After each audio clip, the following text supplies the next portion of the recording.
안녕하세요. 불만차 기자들입니다. 자, 다시 완전체로 인사드리도록 하겠습니다.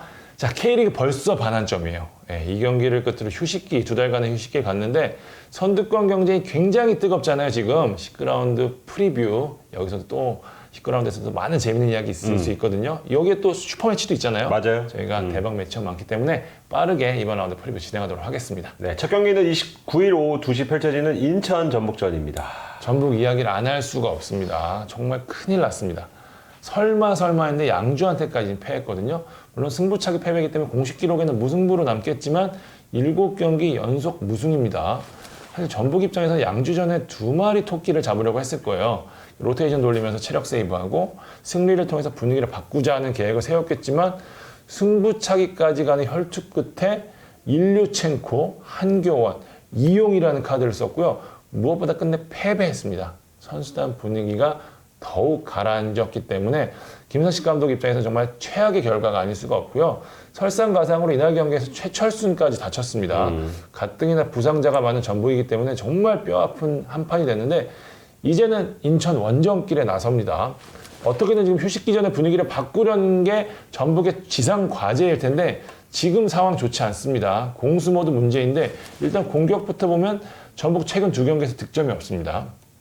최전방 무게감이 눈에 띄게 떨어졌고요. 구스타보 김승대가 부진한 가운데 쉬어야 했던 일루첸코가 이날 경기를 또 소화하면서 체력적 부담을 또 안게 됐고요. 여기 미드필드도 이승기의 부재 속에 템포가 너무 떨어집니다. 이승기 선수 이날도 출전이 불투명하고요. 쿠니모토는 또 팀에 계속 겉돌고 있는 상황입니다. 전체적으로 좀 속도를 높여줄 수 있는 선수가 안 보이는데 그나마 바로우가 복귀할 수 있다는 게 전북의 유일한 호재라고 보고요. 수비도 기존의 이주용에 이어서 최철순까지 다치면서 왼쪽이 사실상 붕괴된 상황입니다. 김민혁 선수 왜 안 나오냐고 궁금하신 분들 많은데 무릎이 좋지 않다고 해요. 이번 경기도 쉽지 않아서 지난 경기 최보경 구자룡 떴는데 이 선수들 120분 소화했거든요. 홍정호 선수 물론 쉬기는 했지만 어쨌든 반전의 카드가 눈에 띄지 않는 상황에서 결국 전북 누가 해줘야 되냐? 제가 볼 땐 김보경이에요. 네. 전북이 지금 경기를 보면 좋은 플레이 혹은 빠른 템포를 기대할 수가 없어요. 다들 지금 많이 뛰고 이런 스타일이 아니거든요. 대신 한 방 이걸 해줄 수 있는 선수가 필요한데 그 찬스 메이킹은 누구의 몫이냐? 김보경이거든요. 지난 경기 쉬었고 그전 경기도 교체로 나섰기 때문에 체력에는 지금 문제가 없는 상황이거든요. 김보경이 잘해줄 때 얻는 효과가 뭐냐? 일루첸코가 살 수 있다는 거예요. 그렇기 때문에 전북은 김보경 선수의 발끝에 좀 기대를 걸 것 같고요. 인천은 지금 김현을 제외하고 부상자가 없습니다. 체크해보니까 김현이 아직 회복이 되지 않았다고 합니다. 무고사가 2경기 연속골을 신고한 만큼 전방을 대신 지킬 것 같고요. 이전 경기들에서 3-4-3을 썼는데 이날은 이강현 선수가 다시 투입되는 3-5-2 카드를 쓰지 않을까 싶고요. 연습에 조성환 감독이 굉장히 기동력을 강조했다고 해요. 상당히 기가 떨어졌으니까 이제 많이 뛰는 축구 하려는 것 같고요. 인천은 이날 마지막 작별 인사 문지한 선수, 정동현 선수, 지영학 선수 3명이나 가. 네, 군대를 갑니다. 이 선수들 중에 문지한 선수는 출전이 좀 어려울 것 같고 정동현, 지영학 선수는 엔트리에 들어갈 것 같다는 내부 이야기고요. 네. 인천도 대구가 그랬듯이 전반보다 후반 승부수를 띌 것 같습니다. 전북이 최근 3연패 과정에서 보면 모두 역습 상황에서 후반 뒷공간을 맞으면서 골을 내줬잖아요. 그런 의미에서 저는 인천 이날의 키는 시우타임, 송시우가 쥐고 있을 것 같습니다. 인천이 올 시즌 홈에서 4승 3무 2패로 대단히 강했던 데다가 최근 전북과 기록 보니까 홈에서는 2경기 연속 무승부를 패하지 않았더라고요. 인천 팬들 입장에서는 정 팬들 입장에서 혹시 또? 라고 생각이 들 수 있을 것 같은 기록일 것 같습니다. 예측해 주시죠. 무승부. 흐름상 전북이 이기지는 못할 것 같고 일단 인천도 질 것 같진 않아요. 저도 무승부 하겠는데요. 인천이 대구랑 또 울산과는 달리 한 방 터뜨려줄 선수들이 좀 부족한 게 사실입니다. 그래서 전형적인 저득점 무승부 나올 것 같습니다. 자, 두 번째 경기입니다. 29일 오후 4시 반 펼쳐지는 제주와 울산전입니다. 분위기만 놓고 보면 극명하게 갈립니다. 분명하게. 그 분위기가 이 경기에 미칠 영향을 지켜보면 좋을 것 같은데요. 제주부터 보면 4월 21일 서울전 승리를 끝으로 한 달 넘게 7경기째 승리가 없습니다. 전북이랑 같네요. 네, 3연패 뒤 최근 2경기에서 패하진 않고 있지만 광주 성남이었거든요. 반드시 잡아야 할 경기를 좀 놓쳤고 최근 5경기 중 4경기에서 멀티 실점하면서 수비 불안이 지금 심각하거든요. 전반기 좋았던 시절의 제주의 모습을 빠르게 되찾아야 할 것 같습니다. 공격 쪽에선 최근 6경기 중 1경기 빼놓고는 적어도 한 골 이상 넣을 정도로 큰 문제는 없습니다. 주민규가 9골 넣으면서 어느샌가 득점 선두권에 올라갔고요. 옆에 파트너가 좀 문제였는데 제르소가 지난 성남전 통해서 늦게나마 데뷔골을 터뜨렸습니다. 골의 질도 굉장히 높았죠. 그럼요. 원더골이었고 제르소와 주민규, 남길 감독 이 제주 듀오를 이날도 앞세울 것으로 보이는데 중원과 수비진은 조금 안정적으로 가져갈 것으로 예상을 합니다. 지난 성남전 때 돌아보면 이창민 빼고는 중앙 성향의 미드필더가 없었거든요. 네, 조성준과 제르소를 양옆에 배치하면서 맞아요. 성남 잡아보자 이렇게 나왔었는데 이날은 뭐 22세 카드를 충분히 활용하려면 김봉수를 예정대로 내세운다거나 경험이 필요하다면 김영욱 또는 여름을 선발로 꺼낼 것으로 보이고요. 수비는 기존 김호규, 권한진, 정훈으로 나설 것으로 보입니다. 안현범은 복귀각 재고 있습니다. 그러니까 오늘 내일 훈련을 통해 복귀 여부를 결정할 예정인데 제주가 지금 한시가 급한 상황이잖아요. 그렇죠. 그리고 이 경기 끝으로 장기간 휴식기에 돌입하는 만큼 안현범 카드를 꺼낼 것으로 예상을 하고 있고요. 울산은 지금 뭘 해도 되는 분위기. 맞아요. 네, 컵 포함 3연승 중이고 8경기째 지금 패배가 없습니다. 주중 경기 치르고 제주 원정 떠나서 지친 거 아니야 할 수 있지만 김민준, 이청용, 윤빛가람, 김태환, 힌터지어, 불투이스, 김기 다 선발에서 빼거나 명단에서 뺐습니다. 불투이스 김기희 쉰 게 크죠. 그렇죠. 네. 어느 정도 로테이션을 돌렸고 호재도 있어요. 원래 제주전 이틀 전 27일 저희 방송 찍는 이 시기에 조현우, 이동경, 이동준, 원두재, 김태현, 서령우 올림픽 예비 명단에 든 선수들이 서울에서 백신 2차 접종을 맞게 돼 있었습니다. 그러니까 후유증을 고려할 때 이들의 제주 원정 동참은 좀 어렵겠거니 생각하고 있었는데 접종 시기를 6월 17일로 한 차례 미룰 수 있어서 미뤘다고 합니다. 6월 20일 성남전이 있긴 한데 이날은 지금 제주전 전에는 이틀 간격이고 이날은 또 3일 간격이거든요. 그리고 지금 5월달 무패로 끝내자 이런 분위기를 이어가기 위해서 홍명호 감독이 6월 17일로 하자 이렇게 결정을 했다고 합니다. 자, 예측해 보겠습니다. 조현우, 이동준 나온다면 제주가 사실 할 말이 많이 없을 것 같습니다. 울산 승! 저도 최근 흐름이나 기사에서 울산이 앞선다는 점에서 울산승 하도록 하겠습니다. 네, 세 번째 경기는 29일 오후 7시 열리는 성남과 수협전입니다. 자, 성남은 최근 5경기 동안 승리가 없고요. 네. 수원FC는 3경기째 승리가 없습니다. 때문에 휴식기 전 승리가 간절한 상황인데요. 두 팀이 잠재적 강등 라이벌이라는 점에서 이 경기도 승점 6점의 의미를 갖는 경기라고 볼 수 있겠습니다. 지난 경기에서는 성남이 2대1 역전승을 거뒀는데 당시 박지수 퇴장이 결정적 빌미로 작용했거든요. 뮬리치 잡아당기였던 거. 맞아요. 결국 50이라는 게 밝혀졌죠. 수원FC는 이 경기부터 꼬이기 시작했다는 생각을 많이 하고 있기 때문에 이 경기에 대한 승리에 굉장히 벼르고 있는데 전 이 경기가 결국 뮬리치와 라스의 대결이 될 거라고 봅니다. 성남은 리차드가 빠지면서 수비가 과거만큼 안정적이지 않은 상황이고요. 게다가 높이에서 확실한 약점이 좀 있죠. 수원FC도 박지수가 지난 경기 퇴장으로 이 경기에서 나서지 못하는 데다가 수원FC 수비는 리그에서 가장 약하다는 평가를 좀 받고 있거든요. 때문에 이 두 장신 공격수에 대한 부담이 클 수밖에 없습니다. 뮬리치 지난 제주전에서 엄청난 중거리슛 성공시키면서 건재함 과시했죠. 지금 라스는 설명이 필요 없는 K리그 최고의 스트라이커라고 봐야 할 것 같습니다. 라스 지금 지난 2경기 무려 15개의 공중볼을 따낼 정도로 어마어마한 페이스고 뮬리치는 2m 3이라는 사이즈만으로도 부담이 되는 선수잖아요. 그러니까 이 두 선수의 높이만으로도 부담이 되는데 이 두 선수는 스피드까지 있단 말이에요. 그렇기 때문에 지금 양팀 수비의 상황을 보면 더 버거울 수밖에 없는 상황이라 두 선수의 발끝 주목해야 될 것 같고요. 뮬리치와 라스에게 볼을 넣어줄 수 있는 선수 성남은 이규성, 수협은 무릴로입니다. 두 선수 모두 컨디션이 괜찮은 편이라 무릴로는 특히 최근 다이나믹 포인트 보면 아시겠지만 최근 계속 최상위권에 있거든요. 그 정도로 경기력이 좋습니다. 양팀 모두 현재 공격은 잘 풀리고 있는 상황이라 수비가 어느 정도 해줄지가 관건이 될 것 같은데 손FC는 정도호가 이날 수비진에 복귀합니다. 박지수 자리는 곽윤호가 뛸 전망으로 보이고요. 제가 커뮤니티를 막 보다 보니까 성남이 매 경기 퇴장, 자책골, 페널티킥 중에 하나가 나온다고 하더라고요. 그러니까 수원FC가 이쪽으로는 운이 없기로 하면 둘째 가랑 서러운 팀이잖아요. 네. 그러니까 이 변수 중에 하나가 나올 가능성이 높다고 봤을 때 이 변수가 어느 쪽에 긍정적인 영향을 미칠까도 이날 경기의 주요 포인트가 될 것 같습니다. 재밌네요. 예측해 주시죠. 수원FC. 네. 저는 성남의 라스를 막을 수비수가 없다는 점에서 수원FC 쪽 하겠습니다. 지금 불운을 지금 박주수에게 몰아주긴 했거든요. 그런 점에서 수원 FC가 질 가능성이 높지 않아 보이는데 성남 수비 뚫기도 사실 좀 쉽지 않다 보니까 저는 무승부가 적당할 것 같습니다. 자, 네 번째 경기 이번 라운드 최고의 빅매치입니다. 슈퍼매치 서울과 수원의 경기입니다. 네, 징크스냐 아니면 기세냐의 싸움으로 좀 압축할 수 있을 것 같은데요. 기세가 좋은 팀은 당연히 수원 삼성입니다. 5월 28일 현재 순위표를 보면 수원이 위에서 두 번째, 서울이 아래에서 두 번째 위치하고 있는데요. 정확한 기록을 찾아봐야겠지만 최근에 두 팀의 간격이 이렇게 9계단이나 차이가 난 상태로 슈퍼매치를 치른 적이 있었나? 그러면 작년 같은 경우는 같이 부진했고 그렇죠. 좋을 때는 같이 우승권에 있었고 이 정도 차이가 있었나 싶을 정도로 멀리 떨어져 있는데요. 수원은 리그에서 7경기, 컵 포함 8경기 연속 무패를 내달립니다.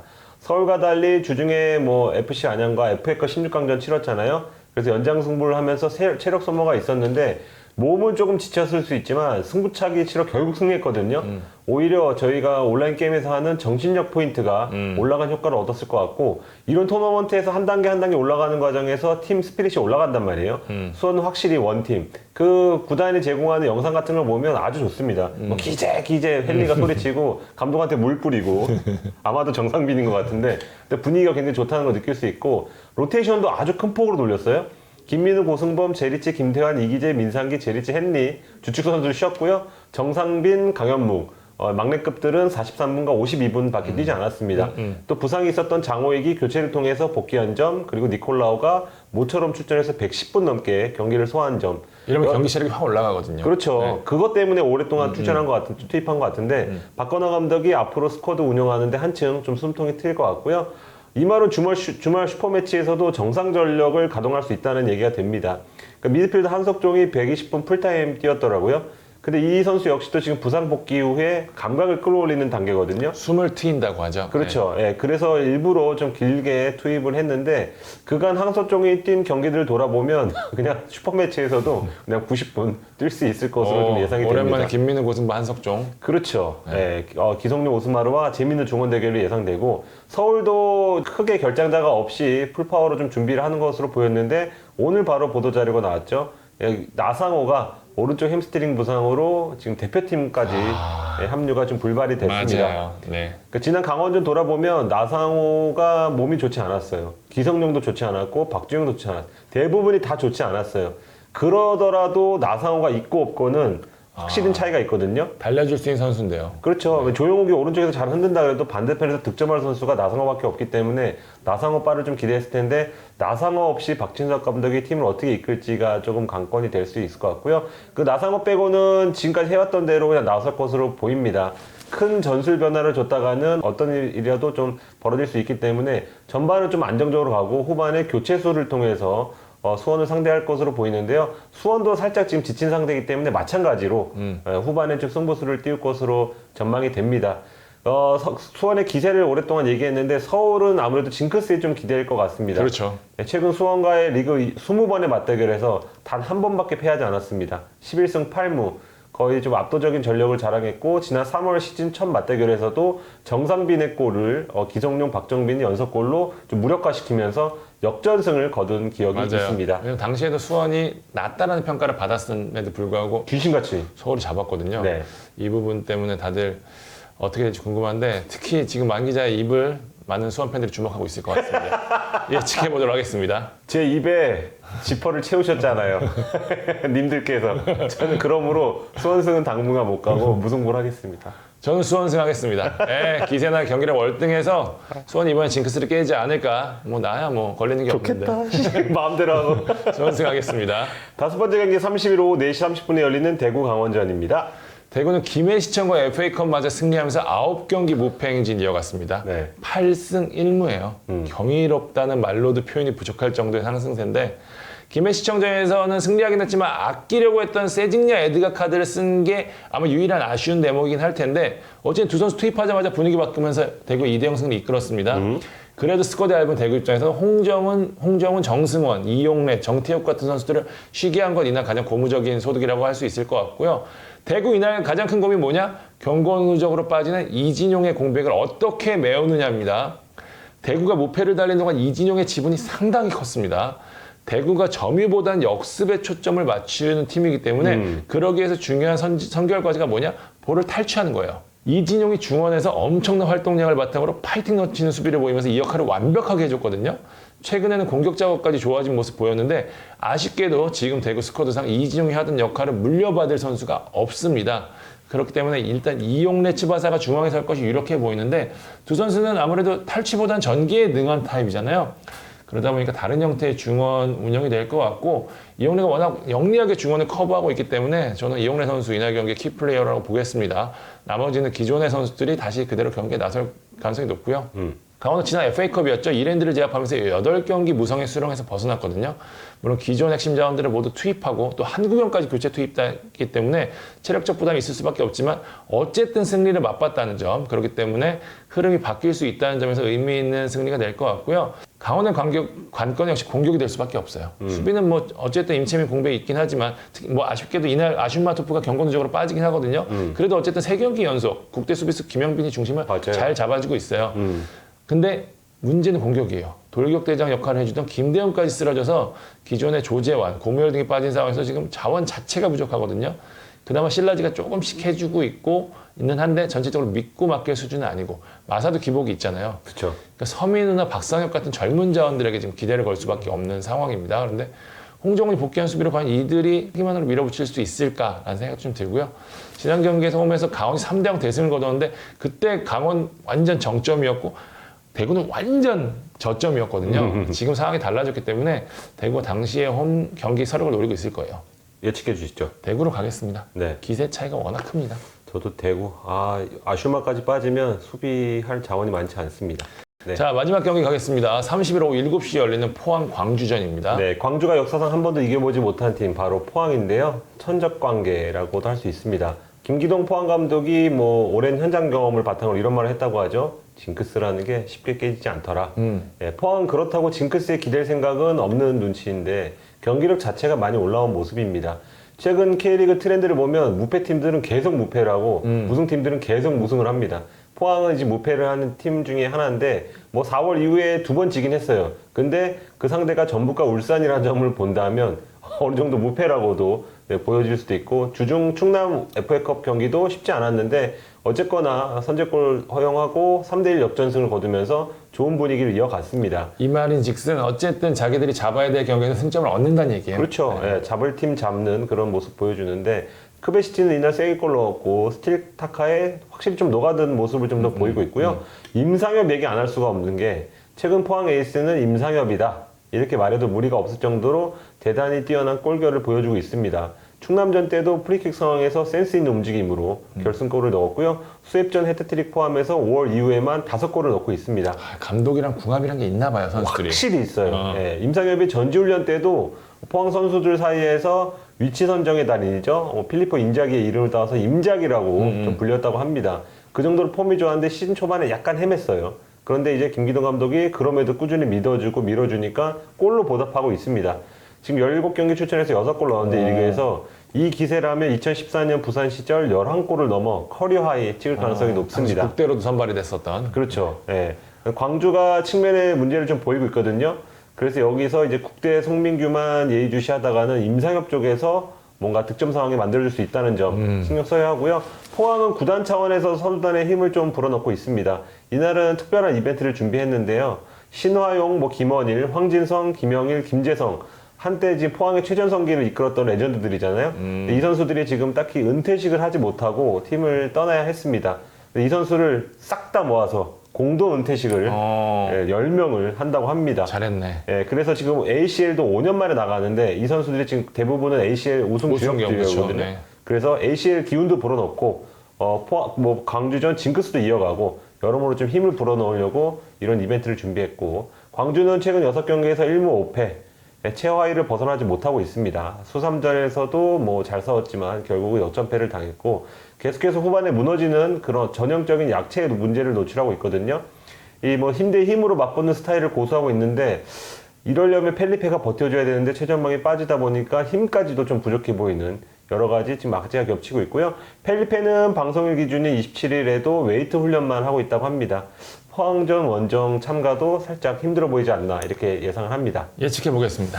포항이 지금 이길 것 같습니다. 네, 저도 포항 징크스는 쉽게 끊기지 않는다. 김기동 감독의 말 네. 머릿속에 딱 남네요. 네.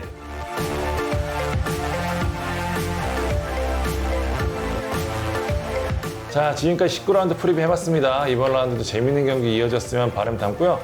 다음 주부터는 이제 K리그 1이 없기 때문에 저희가 K리그 2도 다뤄보고 K리그 1도 심층 분석 오랜만에 해보고 또 저희가 잘 아는 이적시장 썰도 한번 다뤄보도록 하겠습니다. 네. 지금까지 불만찬 기자들이었습니다. 감사합니다.